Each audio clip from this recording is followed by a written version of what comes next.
Man, Sony's finally stepping it up on the controller game. And we're back, DLG fam. Welcome to everyone. Welcome to all the new viewers. Thank you for taking the time and coming by and checking out our channel. Bienvenidos a todos al canal de LG. Gracias por tomar el tiempo en visitar nuestro canal. So guys, seems like Sony's finally stepping it up and noticing that a lot of people want a custom controller. You guys probably already know what I'm talking about just by saying custom controller.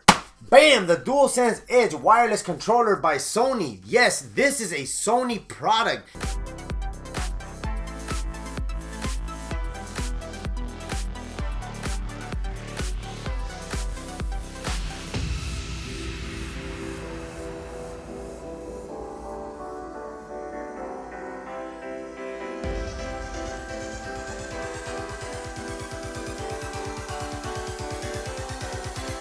This is not a third-party product. This is straight from Sony themselves. So this controller was announced last year and I hesitated to put in the pre-order because I said, you know what? I hardly use my PlayStation and I don't think I'm gonna use it and there's gonna be no need for it, but I ate my own words. I didn't put in a pre-order for the controller itself because for some odd reason, it was actually still available. So there was no need for me to sit in front of the computer bashing away at the keyboard just trying to get it. And remember guys, this controller is actually only sold through PlayStation Direct. So that means there's no retailers that have this available just yet. I'm not too sure if Sony's ever going to release this to retailers. That would be pretty cool. You don't have to deal with having it only shipped. A lot of people like going to the store and having that whole in-person experience. I myself, I stay away from stores. I don't deal with that anymore. I just order everything online and have it delivered to my house. So guys, this must be the direct competitor to the Xbox Elite Series 2 controller. But other than that, it is an actual competitor to custom built controllers. This is my Extreme Rate custom shell, custom back buttons, and I did all the soldering and everything. The controller works great, but Sony went ahead and took it up a notch. And let me just show you guys an unboxing. All right, guys, there it is, the DualSense Edge wireless controller. All right, let's get to the unboxing. Let me see if I could take this off right here. And, okay, nope, that's not gonna work. All right, so let's cut this open. Let's see if this guitar pick actually works. Okay, nice. All right, let's slice right through this actual security sticker. There we go. Whoa, I ripped the box. Okay, oh well.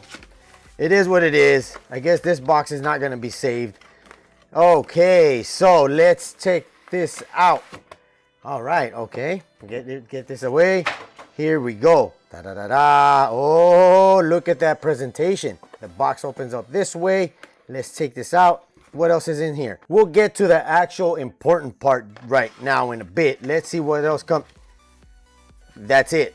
So you get the actual manual for the DualSense Edge wireless controller to tell you how to do everything on here. Of course, we'll look at that later on and figure out how this controller actually works.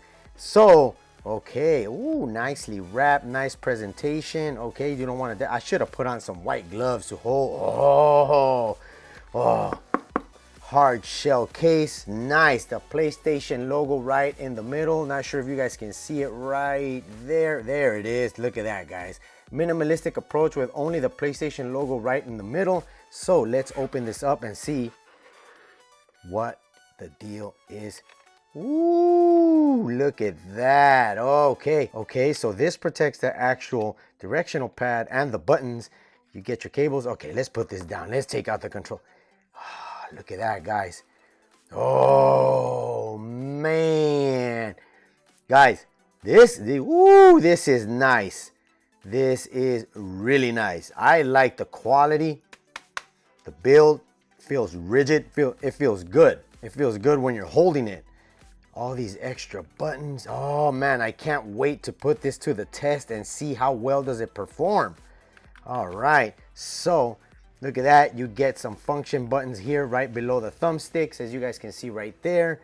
And you also get the 2 slots for the actual back paddles.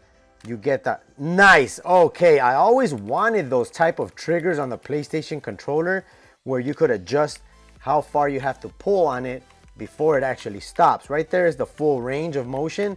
Let's set it. This is a mid-range right there, and this is just a short trigger. All right, I wonder how well these triggers are going to perform because they do have that pressure sensor on here, And if you actually push that all the way down and minimize the actual pull, I'm wondering if you're still gonna get that feature on the actual triggers. Supposedly you can remove this. Oh, you can. Okay, we'll get to that right now. So here's the back paddles, as you guys can see right here. There it is. So you have the option of using actual paddles, or you have the option of actually using what appear to be like half pennies, I would say. Okay. All right, I guess once we do the review video, we'll touch base on which one feels a little bit more comfortable, at least for me. All right, so it has the short thumbsticks, as you guys can see right there. It has the high ones, as you guys can see right there. And the concave ones come pre-installed on the actual controller. All right, what else comes in here? Okay, so this thing, you might be asking yourself, what is that for? Well, guess what, guys?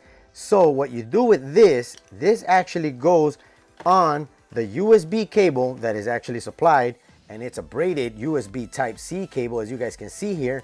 This cable goes inside this particular little device here. You close it. So what you do with this right here, you actually plug it into the back of the controller, you move it to the lock position, and what that does, it actually holds the charger in place and it doesn't pull off, as you guys can see right there. I'm actually pulling on it. Yep, you see, it doesn't come off. Let me know down in the comments below, what do you guys think about this functionality as far as the charging and the locking onto the actual controller? I really won't be using this feature because I don't use my controllers while they're actually charging. All right, so what else can you do with this? So apparently you're actually able to lift off this particular section here.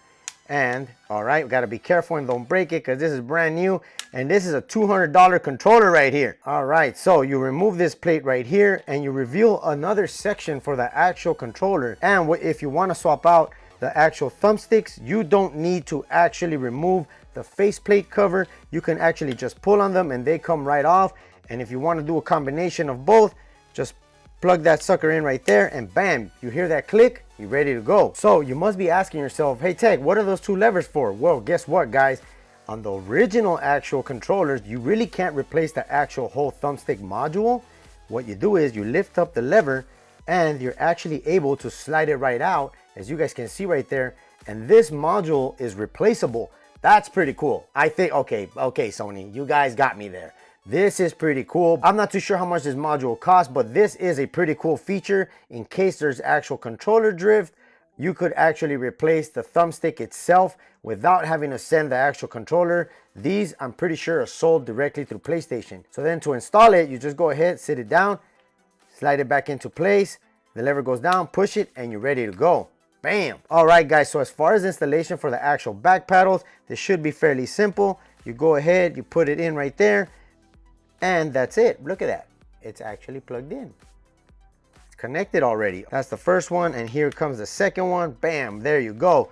So they feel a little odd, but we're gonna put it to the test and see how it actually feels while I'm gaming. So there it is, guys, the DualSense Edge wireless controller. Wow, guys, so what do you guys think about the DualSense Edge controller? I think it's pretty sleek, and it still continues to have that grip on the sides, but on the top it's this nice smooth finish. You guys already know that the grip is actually X, triangles, O's, and squares. So they did keep that feature on the grip area. That way you're still able to get somewhat of a grip. Although I would rather go with some custom grips rather than leaving the actual plastic exposed. But man, this is a nice controller. I think Sony knocked it out of the park with the design of the actual controller. Let me know what you guys think of it. Do you actually own a DualSense Edge controller?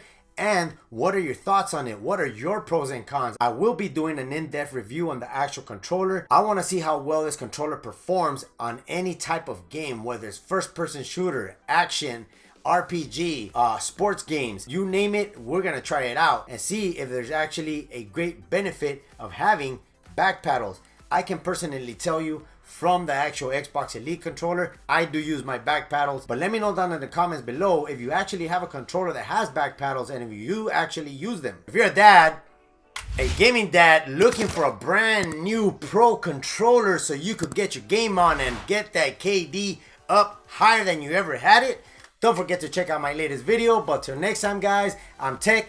Peace out. Man, I promised myself I wouldn't buy any more controllers, but yeah, next time I just won't say anything because I wind up still buying it.